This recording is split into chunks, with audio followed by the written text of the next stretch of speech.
Bonjour à tous, toujours sur le Mobile World Congress. Cette fois-ci, je me suis déplacé du côté de chez Wiko. Wiko qui vient de présenter trois nouveaux smartphones et notamment donc ce Highway Pure. C'est une version 4G et la particularité de ce smartphone, eh bien, comme vous allez le voir ici, c'est qu'il est extrêmement fin. On a une épaisseur de 5,1 mm. C'est totalement démentiel. Je ne sais pas si vous vous rendez compte à la caméra, mais en tout cas, c'est vraiment dément. Ce smartphone, eh bien, il se démarque également pour être 4G, donc vous allez avoir la toute dernière connectivité pour ce smartphone. Concernant sa dimension, eh bien, on va passer rapidement. On a une hauteur de 141,9 mm, on a une largeur de 68,1 mm et donc cette épaisseur de 5,1 mm. Concernant son poids, eh bien, elle va de pair avec l'épaisseur de ce smartphone, puisqu'on a un poids de 98 grammes, donc c'est relativement léger, même voire très léger. Une fois qu'il est en main, on ne sent pas trop le poids du smartphone.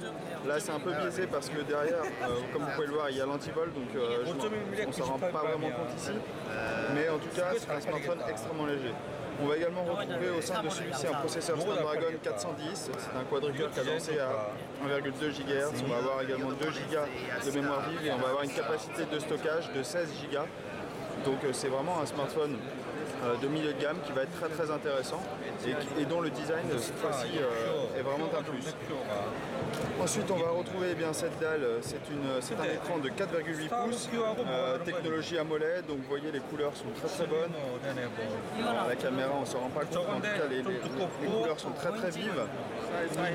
Il est protégé par un verre Gorilla Glass 3, donc résistant aux rayures, etc., aux clés qui peuvent être dans votre sac. Vous allez retrouver une définition de 1280 par 720p et ça fait une densité de pixels relativement correcte puisqu'on a une densité de 306 ppi.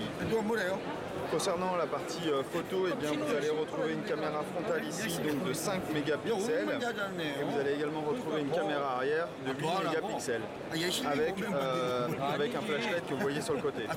Si on fait un petit tour du propriétaire, eh bien, sur la tranche du dessus, vous voyez, on n'a aucun bouton, aucun port. Sur le côté droit du smartphone, on va retrouver ici le port SIM, le bouton Power ici sur le côté droit. Ensuite, on n'a rien du tout. Sur le dessous, on va retrouver à la place ici de l'antivol, on va avoir le port micro USB. On va ici avoir le port jack 3.5. On va avoir ici un premier micro comme vous pouvez le voir. Sur le côté gauche du smartphone, on va avoir deux boutons, le bouton volume plus et le bouton volume moins. On va avoir donc en façade le haut-parleur, la caméra de 5 mégapixels. On va avoir ici une bande malheureusement qui est toute noire, qui ne sert strictement à rien et du coup on aurait pu imaginer que Wiko diminue un peu la taille de ce smartphone, mais en tout cas déjà c'est fantastique. À l'arrière, on se retrouve donc avec cette caméra de 8 mégapixels, le flash LED, la marque Wiko évidemment ici, et enfin un second haut-parleur à l'arrière.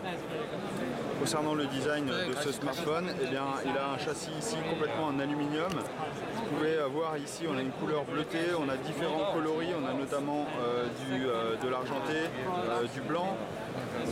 Concernant sa dalle à l'arrière, on est sur une dalle en verre, comme vous pouvez le voir, beaucoup de reflets, ça a également traces de doigts qui sont impactées. Concernant la partie logicielle, eh bien, on va retrouver du Android. Alors malheureusement, on n'est pas sur du Android Lollipop, on est sur du Android 4.4 KitKat.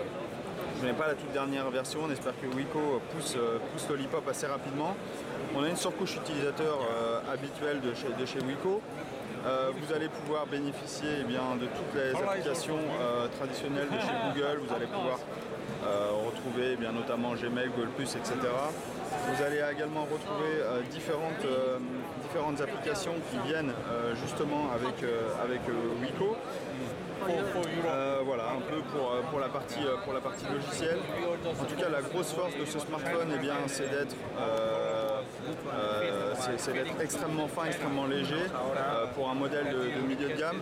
Pour le moment, je n'ai pas le prix de ce modèle. Je le mettrai peut-être dans l'article si je l'ai, mais au moment où je suis sur le salon, je ne l'ai pas. Voilà, il sera disponible en tout cas mai 2015. Voilà, c'est un excellent smartphone, encore une fois, de notre marque française Wiko. Voilà, je vous conseille d'aller le voir.